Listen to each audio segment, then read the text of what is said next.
Good morning, good morning. Good day po sa inyo lahat mga guys. Uy, meron palang si Ivana Alawi guys ay mamimigay pala ng 100 pieces na iPhone 17, no? Mamimigay pala siya ng 100 pieces iPhone 17.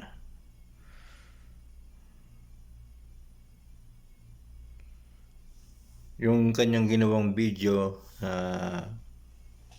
mamimigay siya ng 100 pieces na iPhone 17 ay 3 days ago. Yan, bumili siya ng 100 pieces na iPhone 17 at ipamimigay niya ito sa kanyang mga followers at mamimili siya kung sino yung mabibigyan niya ng iPhone 17 100 pieces, no?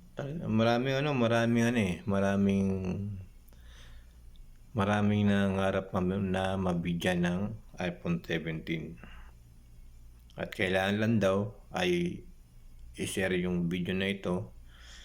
Yung meron siyang video na 3 days ago. Share, follow, at mag-comment kung anong kulay ng iPhone 17 ang gustong matanggap ng mga mapipili niyang mga followers. Kaya lang mga guys, ang nakakalungkot ay merong mga nagme-message sa followers niya, sa mga nagko-comment sa kanyang ginawang video.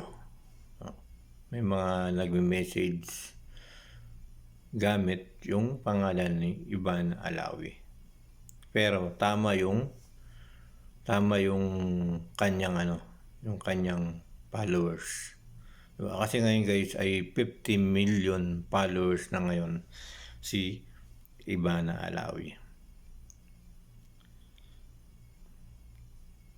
Ang lang guys, kasi marami nagpo-post na may mga nagpo-post na ganun nga, humihingi ng 200 load GCash. Pero wag po muna tayo mag-judge, no? Wag po muna tayo kasi meron siyang bagong pinin na comment doon sa video na ginawa niya. Basahin natin guys. Basahin natin yung comment na yun.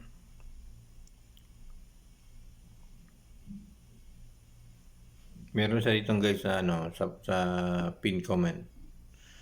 Ayun, sabi niya rito guys ay para sa mga followers ni Ivana Alawi, yan. Pangan sa July 24 ang 100 na makakuha ng iPhone 17. Pero sabi niya rito, dahil marami nagme-message, please also beware, maraming nanduloko na nagme-message na fake na nananalo kayo. Only wait for our message from this page. Ito lang po ang page ko, wala din po kaming hihingiin na payment. Sabi ni Ivana, wala daw siyang hihingiin na payment or bank detail, card detail. Yeah. Please be careful. Yan ang sabi ni Ivana Alawi. Kasi marami nag-message na nanghihingi ng 200 GCash load para sirain si Ivana Alawi. Kailangan pa mga guys, no? Be careful guys. Yan, huwag basta-basta maniniwala. Thank you guys.